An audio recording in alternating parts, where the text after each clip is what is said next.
तो प्रभु का जो प्रथम विवाह है वो महाराज भीष्म की जो पुत्री थी लक्ष्मी, रूप अवतार रुक्मिणी,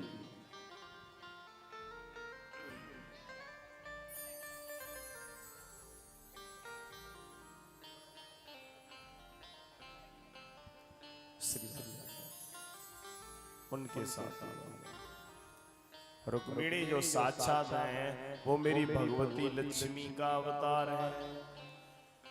देखिए, लक्ष्मी केवल मेरे नारायण भगवान की हो सकती है। और कल मैंने बताया था, जब आपकी लक्ष्मी वर योग्य हो जाए तो उसका वर्ण मेरे ठाकुर जी के साथ कर देना चाहिए। यदि आप उसका वर्ण ठाकुर जी के साथ नहीं करोगे तो वह दूसरे रास्ते से आपके यहां से जरूर चली जाएंगे।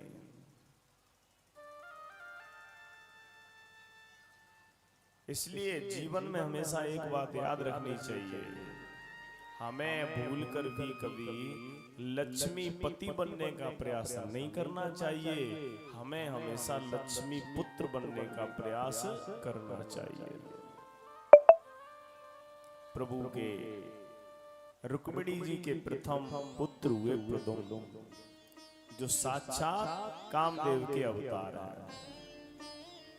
कामस्तु वासुदेवासो दग्धः प्रागरुद्रमन्युना देहोपपत्तेय भूयस्तिमेव प्रत्यपद्यत। भगवान रुद्र ने जब क्रोध में आकर काम को भस्म कर दिया था तो शिव जी ने वचन दिया था कि जब हमारे विष्णु भगवान कृष्ण का अवतार लेंगे तब आप उनके पुत्र बन के आओगे। और कैसे तुलसी बाबा रामचरितमानस में कृष्ण तनय हो।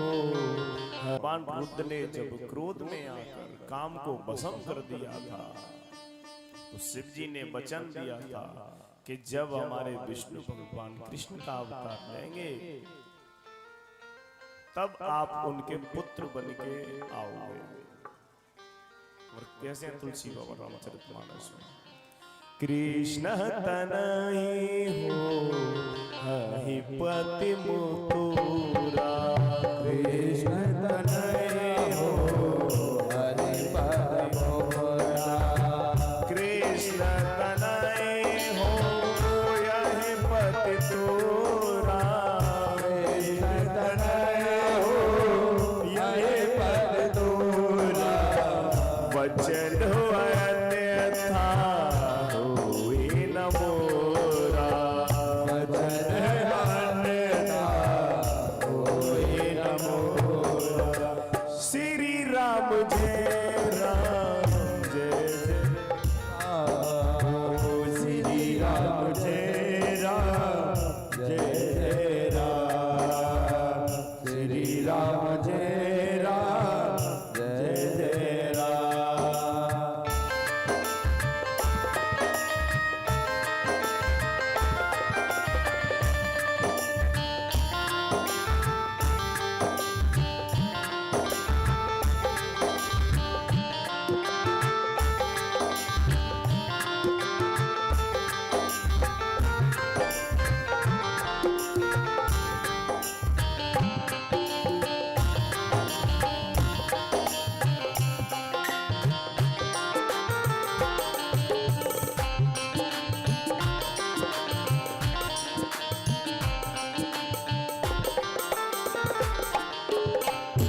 श्री राधे।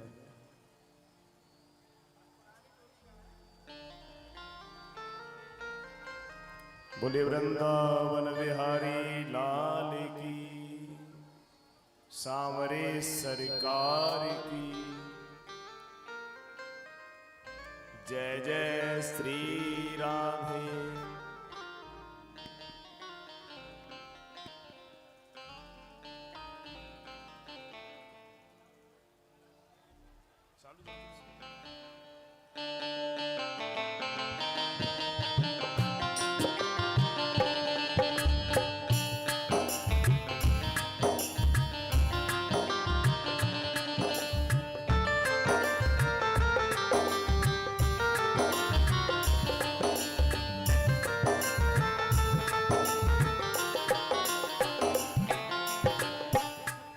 बोले वृंदावन बिहारी लाल की, जय जय श्री राधे, जय जय श्री।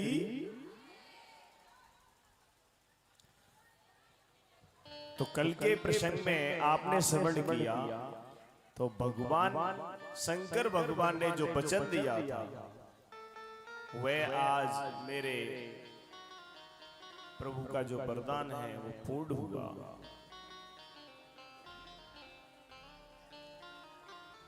आज कृष्ण भगवान के यहाँ पर प्रद्युम्न नाम का जो बालक है उसका जन्म हुआ। बोलिए प्रद्युम्न महाराज की। लेकिन मेरे प्रभु जी की शंबरासुर से लड़ाई चल रही थी, झगड़ा चल रहा था। तो हुआ क्या, आज प्रभु जी ने शंबरासुर को जैसे ही मालूम पड़ा कि कृष्ण के यहाँ पर पुत्र का जन्म हुआ है, तो आज शंबरासुर ने क्या किया, उस बालक को उठाकर वह ले गया और उसने उस बालक को समुद्र में फेंक दिया, में ही पहुंचा दिया। जहां पर जैसे ही इस मछली को काटा तो उसमें से ये छोटा सा बालक निकला। उस बालक को शंबरासुर ने उसी को दे दिया जो मछली लेके आया था। वहीं पर आज शंबरासुर के यहीं पर इस बालक का पालन पोषण, रति माँ का प्रेम कर रही है, यानी माँ का ममत्व तो दिखाई देता है। लेकिन जब पति रूप में देखती हैं तो कामिनी का भाव दिखाई देता है। मातृभाव मतिक्रम्य वर्तसे कामिनी यथा। कौनो तुम, कभी आप ऐसा प्रेम करती हो कि माँ के जैसा भाव दिखाई देता है, और कभी आपके भाव बदले बदले दिखाई देते हैं। जब जो सारी बात थी, आज प्रद्युम्न पटकर द्वारिका आए, तब तक मेरे प्रभु जी के 16,107 विवाह और हो गए। सुखदेव जी कहते हैं कि प्रभु का दूसरा विवाह कैसे हुआ, मैं ये सारा विवरण सुनना चाहता हूं, मुझे स्पष्ट करके बताइए। तो परीक्षित कहते हैं कि गुरुजी मुझे प्रभु के विवाह के बारे में आप बताइए। तो सुखदेव जी कहते हैं, राजन, द्वारिका के एक राजा थे सत्यराजा, उनके पास एक मणि थी। मणि का नाम था समयंतक। 10 घंटे पूजा करने के बाद 8 बार सोना रोजाना, यानी 2 कुंटल सोना रोजाना दिया करती थी। इसका एक भाई था प्रसेन, जो एक दिन इस मणि को लेकर अपनी गले में डालकर और शिकार करने के लिए चला गया। हुआ क्या, एक शेर ने इसके ऊपर हमला किया और जो ये मणि थी उसको शेर लेकर भाग गया।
तो बेटा health care, real estate, automobiles, इन सेक्टर्स में काफी ग्रोथ है।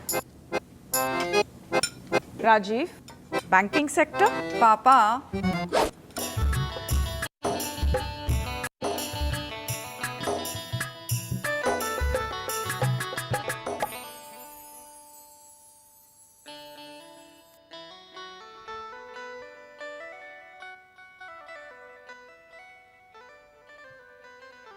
जामवंत जी ने देखा तो जामवंत जी ने इस शेर को मारकर उस मणि को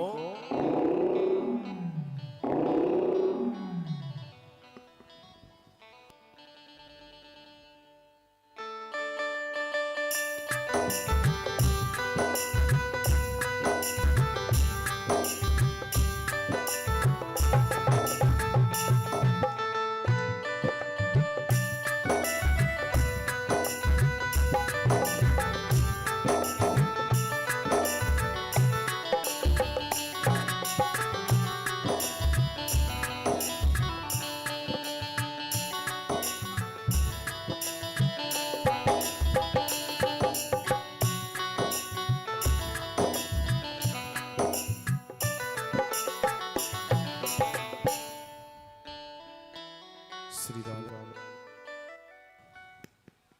जैसे जामवंत जी ने आज इस शेर को देखा तो इस शेर को पकड़कर मेरे जामवंत जी ने इसका नमो नारायण कर दिया और क्या किया, उस शेर को मारकर उस मणि को लेकर अपनी पुत्री को दे दिया। लेकिन एक दिन क्या हुआ था, मेरे कन्हैया जी के दरबार में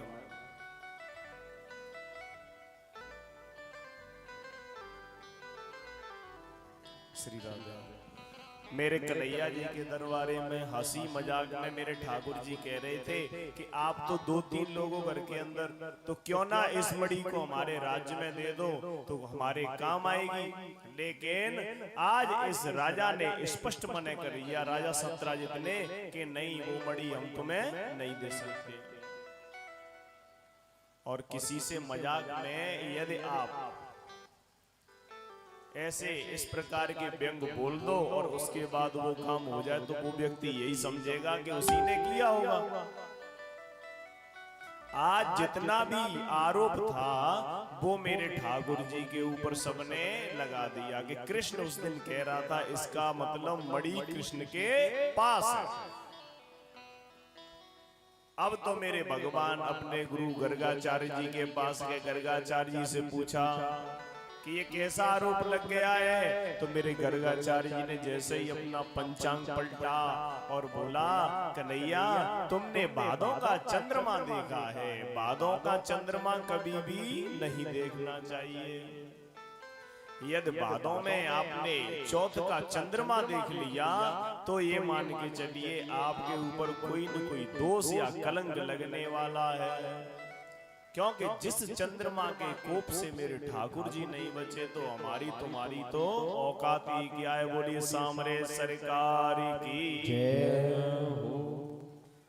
आज मेरे प्रभु के ऊपर जब आरोप आया तो आज मेरे ठाकुर जी जंगल की ओर गए और उन्होंने जैसे ही मणि को छीनने का प्रयास किया, तुरंत मेरे जामवंत महाराज आ गए और जामवंत महाराज ने जैसे ही लड़ना शुरू किया, अब तो ठाकुर जी से युद्ध प्रारंभ हो गया। बोले भक्त वत्सल भगवान की जय हो। ये युद्ध 18 दिन तक चला। जब जामवंत महाराज की नस नस ढीली हो गई तो जामवंत महाराज कहने लगे, जाने ताम सर्वभूतानां प्राण ओजः सहो बलम विष्णु पुराण पुरुम भूषणं पुराण पुरुषम प्रभु विष्णुमधीश्वरम। हे प्रभु, मैं जान गया आप समस्त प्राणियों के स्वामी, समस्त पुराणों के पुरुष भगवान विष्णु के ही रूप हो। तुरंत आज हाथ जोड़कर खड़ा हो गया, क्योंकि जब भगवान ने श्री रामचंद्र का अवतार लिया था उस समय सभी ने कुछ न कुछ मांगा था। मेरे हनुमान जी ने क्या मांगा? भक्ति मांगी प्रभु की। तो जामवंत महाराज का भी नंबर आया था, तो जामवंत महाराज ने भी मांगा। तो जामवंत महाराज से मेरे श्री रामचंद्र भगवान ने कहा कि जामवंत मुझसे कुछ मांग लो। तो जामवंत महाराज ने कहा प्रभु इतने युद्ध हुए लेकिन मेरे शरीर की खुजली नहीं मिटी, मेरे बराबर बलिष्ठ कोई था ही नहीं, इसलिए मेरी इच्छा है कि मैं आपसे युद्ध करना चाहता हूं और ये देखना चाहता हूं कि मेरे प्रभु में कितनी ताकत है। जब इतनी बात सुनी तो मेरे प्रभु ने, क्योंकि मेरे जो रामचंद्र जी हैं वो मर्यादा पुरुषोत्तम है, तो मेरे प्रभु ने कहा कि इस युग में तो मैं तुम्हारे साथ युद्ध नहीं कर सकता, क्योंकि सेवक और स्वामी की मर्यादा खंडित हो जाएगी।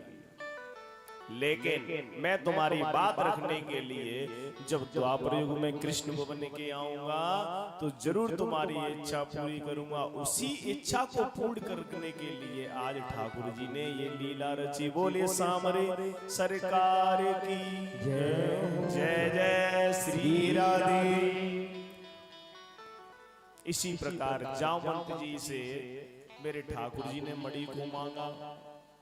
तो जामवंत जी ने कहा कि देखो प्रभु मैंने अपनी बेटी को मणि संकल्प करके दे रखी है, अब मैं अपनी बेटी से मणि को वापस तो नहीं ले सकता।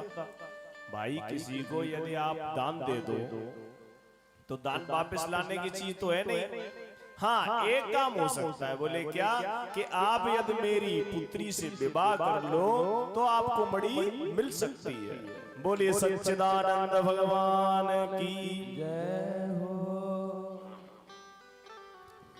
तो तुरंत मेरे ठाकुर जी तैयार हो गए, बोले ठीक है कोई बात नहीं है, हमें तो मणि चाहिए, विवाह कर लेंगे। तो आज मेरे प्रभु के ना चाहते हुए भी दूसरा विवाह हो गया। बोले ठाकुर जी महाराज की जय हो। राजा सत्यराजित को मणि भेंट कर दी। जैसे ही राजा सत्यराजित को मणि भेंट करी तो राजा सत्यराजित को बड़ा दुख हुआ कि मैंने कृष्ण के ऊपर इतना बड़ा आरोप लगा दिया। तो आज राजा सत्यराजित कृष्ण के सामने बड़ा ही शर्मिंदगी महसूस करता है। परिणाम क्या हुआ? आज राजा सत्यराजित से सभी लोग उल्टी सीधी बातें करने लगे। देखिए जनता जनार्दन के बारे में कुछ भी नहीं कहा जा सकता है। अभी तुम्हारे बारे में बुरी बुरी बातें करना शुरू कर दें और कल सुबह होते हुए तुम्हारे पक्ष में बोलना शुरू कर दें। यही ठाकुर जी के साथ हुआ। जब ठाकुर जी के ऊपर आरोप आया तो सभी जनता जनार्दन थे वो क्या कह रहे थे कि कृष्ण ऐसा भी है, बताओ मणि चोरी कर ली है। और आज जब मणि मिल गई तो वही जनता कृष्ण के पक्ष में आ गई और राजा सत्यराजित के बारे में उल्टा सीधा बोलना शुरू कर दिया। तो ये जनता है, किधर मुड़ जाए कोई पता नहीं है। सत्यराजित महाराज आज मेरे ठाकुर जी के पास आए और मेरे ठाकुर जी से बोले प्रभु मैं दुनिया के ताने सुन सुन के थक चुका हूँ, एक काम करें आप मेरी मणि को ले लीजिए। कन्हैया जी बोले देखो मणि तो हमें चाहिए नहीं। तो सत्यराजित ने हाथ जोड़कर कहा कि मेरी पुत्री है सत्यभामा, आप उसके साथ विवाह कर लीजिए तो कम से कम मेरा और आपका संबंध हो जाएगा, तो लोग मुझसे उल्टा सीधा नहीं कहेंगे। तो इस प्रकार से मेरे ठाकुर जी का तीसरा विवाह हो गया। बोले श्याम रे सरकार की जय हो। एक बात तो माननी पड़ेगी, आपकी एक शादी होती है एक विवाह, तो कितनी जोर से जयकारे देते हैं स्टेज पे खड़ा होके, जाने क्या क्या कहते हैं। बोल बांके बिहारी लाल की जय, फलाने की जय, ढिकाने की जय। लेकिन अब आप लोगों को दिक्कत हो रही है, जलन हो रही है, बदबू आ रही है कि ठाकुर जी के 3-3 ब्याह हो गए और हमारा एक भी ब्याह नहीं हुआ। बहुत से लोगों का नहीं हुआ हुआ ना, और जिनका हो गया उनका एक ही हुआ है। तो कम से कम ठाकुर जी के विवाह के समय पे जयकारा जोर से देना चाहिए। बोली सामरे सरकार की जय। इधर वाले श्रोता तो ऑटोमेटिक ही कम देंगे, क्योंकि बस ऐसी व्यवस्था चल रही है इनकी। आज मेरे प्रभु जी के इस प्रकार से विवाह हुए। भगवान अर्जुन को लेकर घूमने जा रहे थे। वहां क्या देखा, एक सामनी सलोनी यमुना के किनारे एक स्त्री बैठी हुई है। अर्जुन ने जब जाकर पूछा, तुम कौन हो? कहा, तुम काश्या से शुश्रोणे कुतो असि किंचिकीर सरसे। अर्जुन बोले, हे सुंदरी, तुम कौन हो? तुम्हारा क्या नाम है? तुम कहां से आई हो और तुम यहाँ क्या कर रही हो? कालिंदी उवाच, यमुना महारानी जी बोली, अहम देवस्य सविताहिता पतिमेच्छति विष्णु वरेण्यम वरदम तपः परमास्थिता। हे वीर पुत्र, मैं सूर्य पुत्री हूँ, यमराज की बहन हूँ, मेरा नाम कालिंदी है। मैं यहाँ कृष्ण को पति रूप में स्वीकार करने के लिए तपस्या कर रही हूँ। अर्जुन बोले, तुम यहाँ तपस्या कर रही हो, कृष्ण तो हमारे साथ ही है। आज तुरंत अर्जुन ने आज कालिंदी मैया का हाथ पकड़कर कृष्ण के हाथ में वरण कर दिया। बोलिए सामरे सरकार की जय। इस प्रकार से मेरे प्रभु जी के चौथा विवाह हो गया। अब अवंती उज्जैन के राजा थे बिंद और अरविंद। इनकी बहन का नाम था मित्रबंदा। राजनीतिक लाभ लेने के लिए इसने क्या किया, दुर्योधन के साथ विवाह निश्चित कर दिया था और अपनी पुत्री से कहा कि जब हम स्वयंवर रचें तो अपनी माला आप दुर्योधन के गले में डालना।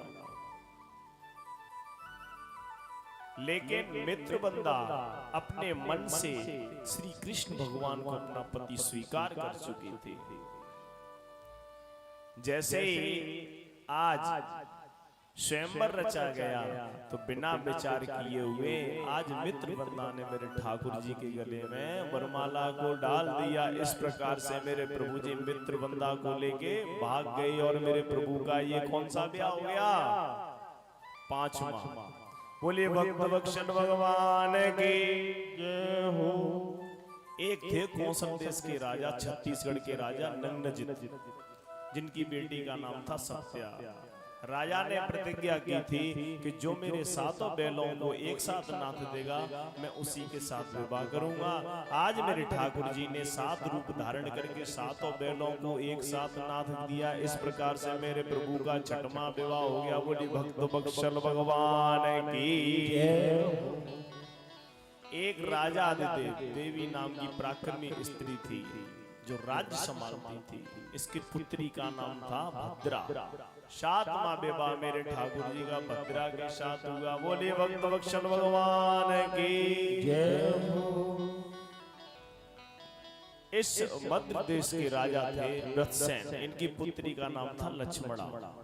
इसे भगवान स्वयंवर में मत्स्य वेदन करके लेके आए थे। जिस मत्स्य वेदन को कर्ण, अर्जुन, शिशुपाल, दुर्योधन कोई भी नहीं भेद सकता था, उसे मेरे प्रभु ने भेदा। और इस प्रकार से मेरे प्रभु जी के कितने विवाह हो गए? 8। ये मेरे प्रभु जी की 8 पटरानियां हैं। परीक्षित बोले, सुखदेव जी महाराज ये बताइए 16,100 विवाह कैसे हुए फिर? तो मेरे सुखदेव जी महाराज कहते हैं, हे राजा परीक्षित, मेरे कन्हैया के 16,100 विवाह एक ही मुहूर्त में एक ही साथ संपन्न हुए। परीक्षित ने कहा, इस प्रसंग को मैं सुनना चाहता हूं। सुखदेव जी बोले, प्राग ज्योतिषपुर का राजा था भौमासुर, यानी जो पृथ्वी का पुत्र था। जब तक पृथ्वी मां खुद नहीं कह देती जब तक इसकी मृत्यु होना असंभव था। इसने प्रतिज्ञा करी कि मैं 20,000 कन्याओं के साथ एक साथ विवाह करूंगा।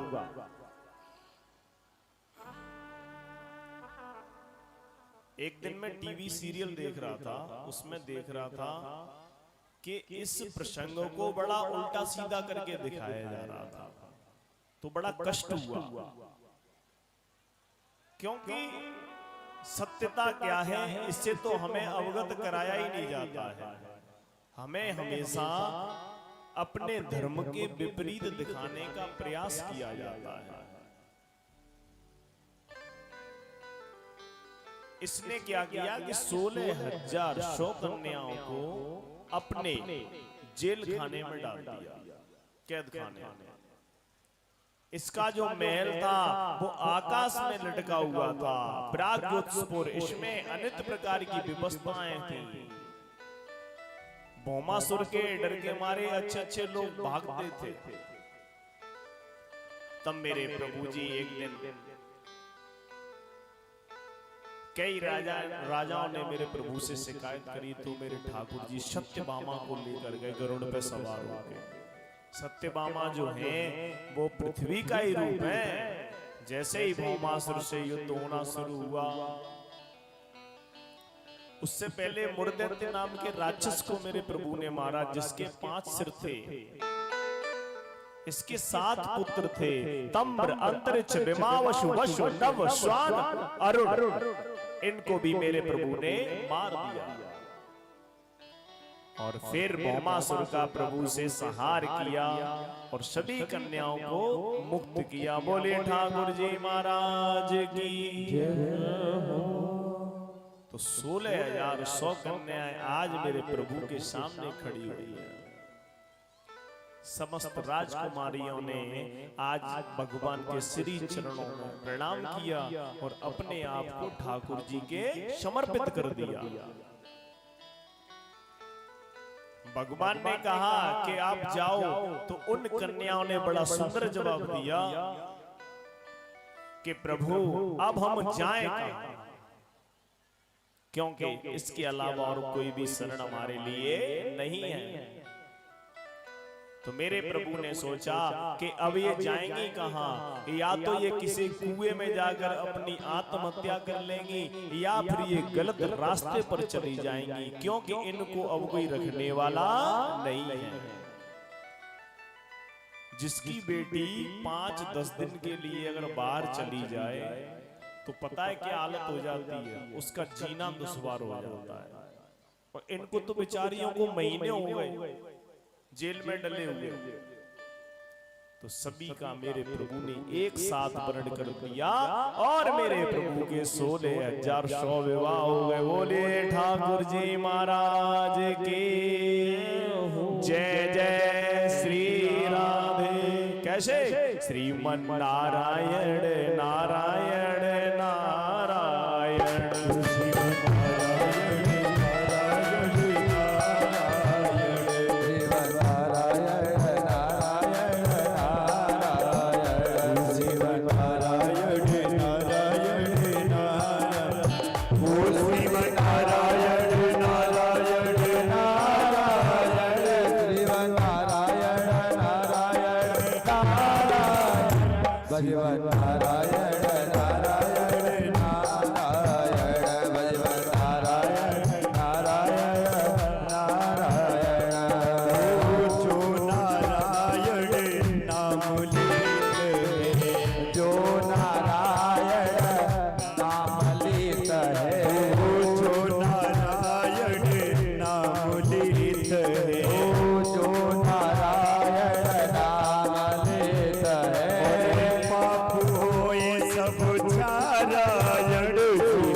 बोले सामरे सरकार की जय हो। जय जय श्री राधे। बोले बांके बिहारी लाल की जय हो।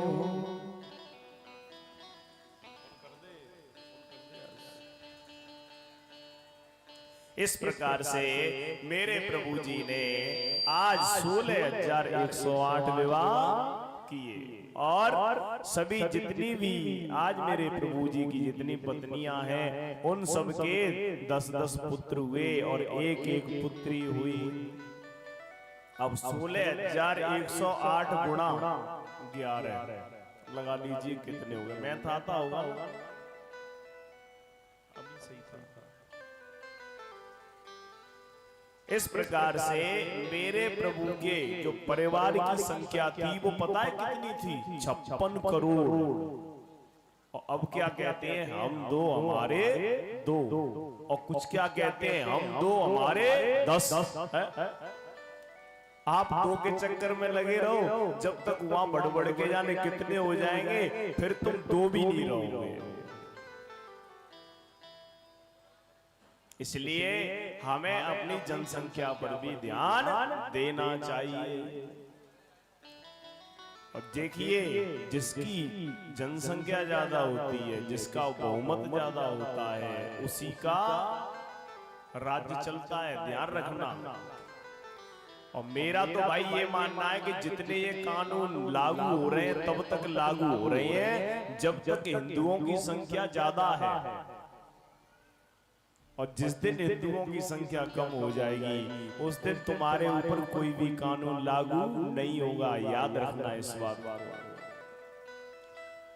इसलिए मैं जिस दिन से कथा कह रहे हैं हम यहाँ पे,